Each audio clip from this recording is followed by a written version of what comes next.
Hey, Gaming Geek here with another video. This week it's going to be really quick as I'm going to be leaving for vacation, and so I'm not going to be posting next weekend, but I will be back in 2 weeks and we'll continue in our series Painting with a Noob as we continue painting all of the miniatures for Joan of Arc.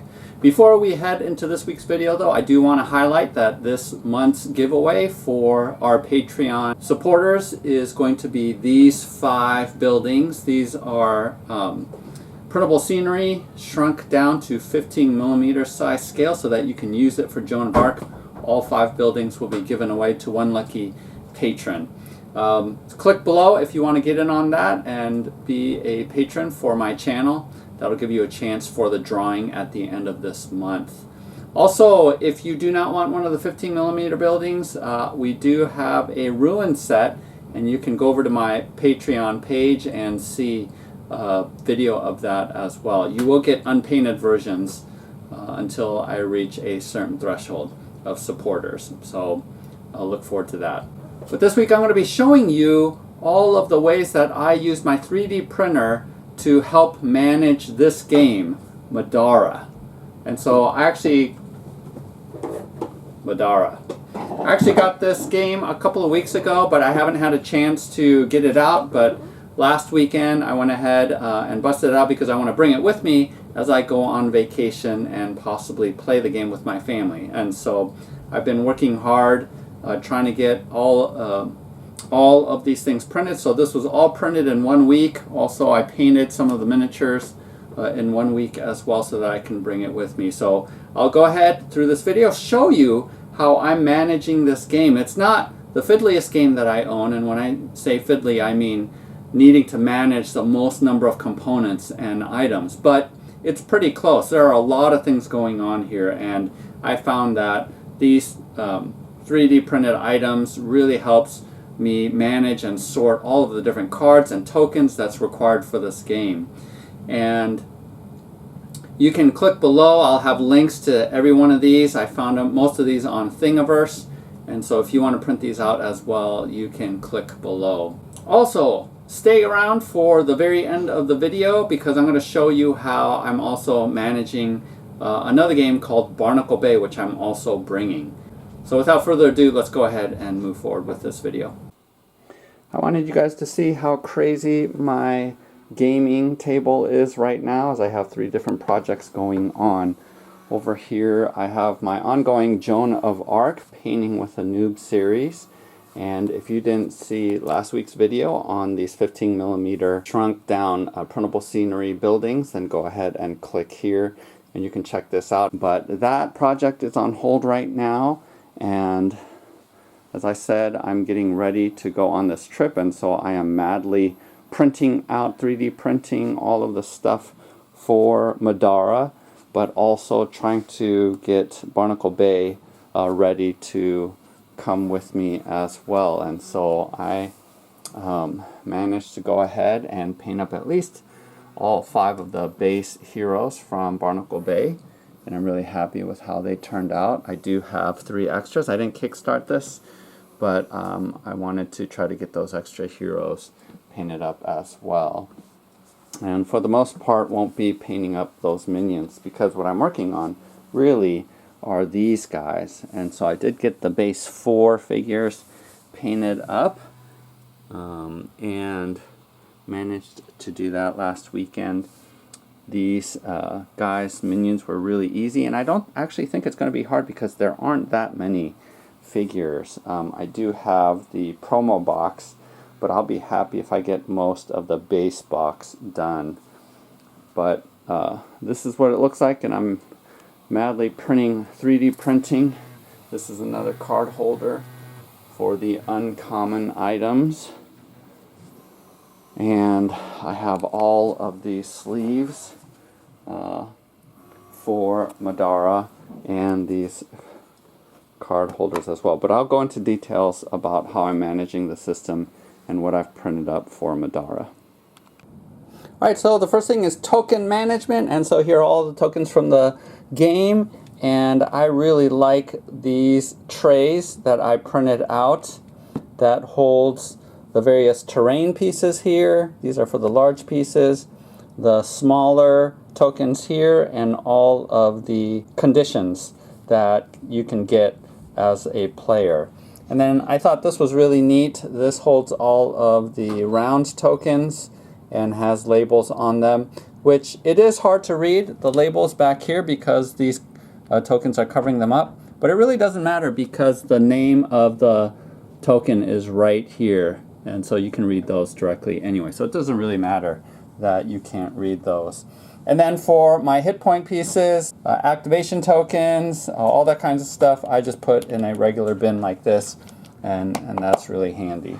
So those are the tokens. You can get lids for these, I noticed. I didn't bother doing that because I'm just going to stack these up on top of each other and then just rubber band them to store them in the box. So that's the tokens. Next, we're going to take a look at the dice. I just throw them in here. This is a card holder and the smaller cards. So these are mini US size cards, and I sleeve all of my cards because I'm super anal about keeping my cards like new. And so I printed out 4 of these from Thingiverse, these card holders. And actually, I printed these out at 102% of the size because it's a little bit easier to get the cards in, especially when you sleeve them. And so it's slightly bigger than what the original file size was. And so that works out super well. It comes with these dividers, and I separated them out based off of what kinds of cards are in here. And so having these containers is super helpful. And I like them a lot. These containers work out really well. And then I just printed out a sticker and I stuck them on top so I knew what was going on with those. So let's go ahead and take a look at these regular size cards. And there's 4 different classifications. So what you got going on here is you have the mundane, you have the common, you have the uncommon, and then finally the rare. And so I did different colors of each one of them. It took my printer, my Prusa i3 Mark III S printer, 20 hours to print one of these at 0.2 height. And so it took me 4 days pretty much to print all 4 of these. Now these, and the creator said this from Thingiverse, these are not very efficient in terms of size. I'm thinking that especially once the expansions come out, I might resort to having regular card holder that just stacks them all in a row like this with dividers in them for each category. That way, if more cards come out with the expansions, then I won't be cramped for space. And this middle slot here is not that efficient. But for now, this is the only card holder that I found for Middara. Possibly there will be more in the future, and I'm using them for now. And so this middle slot is handy though for these larger cards that go in there. But all 4 of these has a section for armor, for accessories, for core items. Over here are, these are uniques. So any unique items go here on the ends. And then you have consumables here, you have weapons, and then you have relics as well. So, and then 1 card goes in here. I actually don't know. I haven't played the game at all, so I don't know. I just separated out all of my cards. So if you're sleeving your cards, and these are European size Euro cards sleeves, these all fit at least the beginning set of cards. So all 4 of them go in here. Also, here's a nifty thing. I bought this at Walmart. And it pretty much holds these cards perfectly, except for these 2. I can fit 2 of these small card holders and then all 4 of the larger card holders into this bin. And even with the sleeves, the cover can go on, and the larger cards don't hit the top. So this works out super well. And also I put my extra sleeves on here. And so let me show you the sleeves that I bought. I don't exactly remember the numbers, but always buy 1 more pack than what they say you need. And so here's the Mini American For the smaller cards, here is the tarot-sized card sleeves, and then finally the standard European for the rest of the cards. And so I'll list below in the descriptions how many of each of these you need for the game. Alright, so what do I have in the box? So I do stick 2 of my cards in here sideways like this, and the box doesn't close all the way because it is raised by this much. I put my dice in there, and then all of the miniatures. So I just used the packaging that the miniatures came in, and this one is the promo box over there, so I actually stick it in the regular box like this. And so go ahead and have that there. So all of the minis are together in the main box. Here are the main box miniatures, and then also we have the bosses right here on the side. I still have my cards, the terrain boards in shrink wrap, and then all of my manuals and paperwork. Make sure you go to Succubus's website and download their errata. They're going to continue working on this. You definitely need this. And someone on Board Game Geek created this graphic that you can print out on sticker paper. This is full-size sticker sheets, and you see that I already cut it out and I replaced some of the cards that has the errata that is in here. So I went ahead and fixed all of my cards, and all of these will be fixed for the second Kickstarter. So make sure you do that and have this handy. So I have all of my paperwork in here. Also printed out some adventure sheets. That was also on Board Game Geek, and all that kinds of stuff. So this is pretty, and then this massive tome is why this shipment was so heavy. This thing is huge.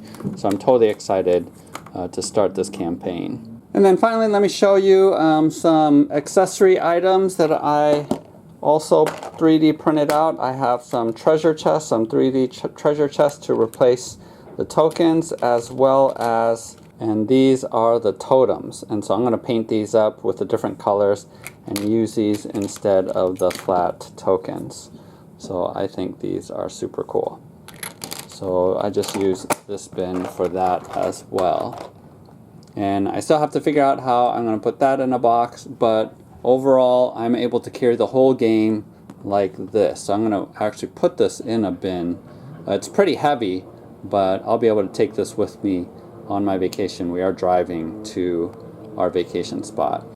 So that's pretty much how I manage this game. I'm sure that other people have different strategies for how they're going to manage it, but I think this has ended up working out pretty well, and I will report later if I make any changes, but these 3D printed pieces are super handy.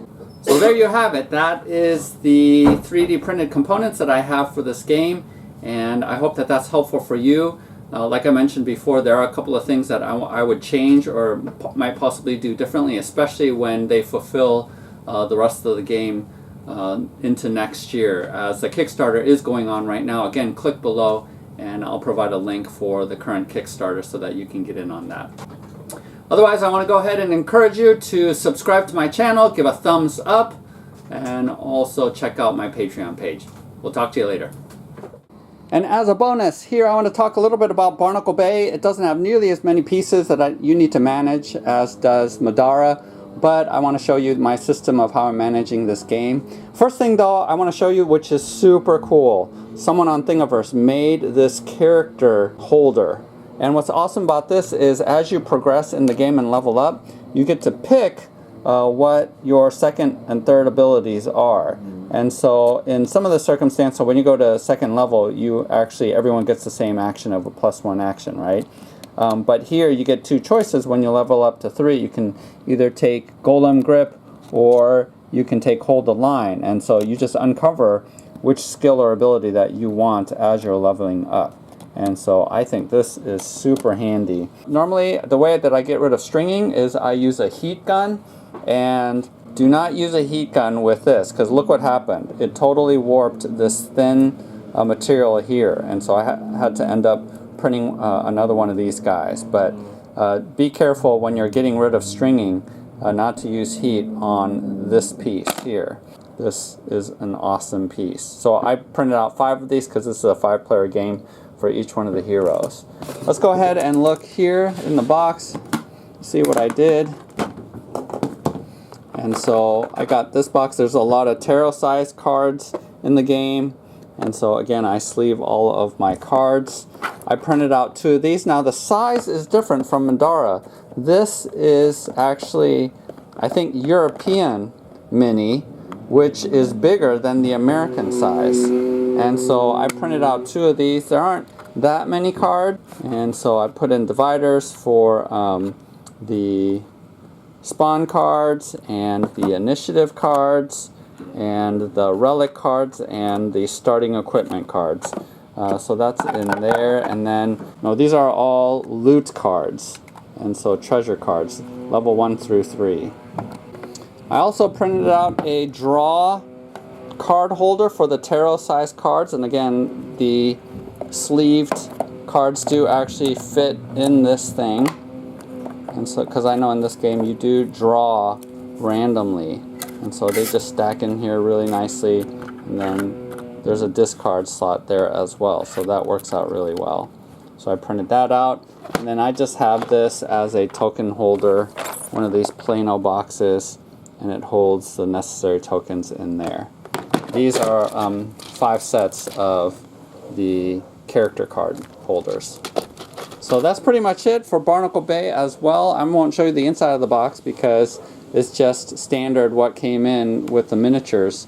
But overall, I think this is good game management as well.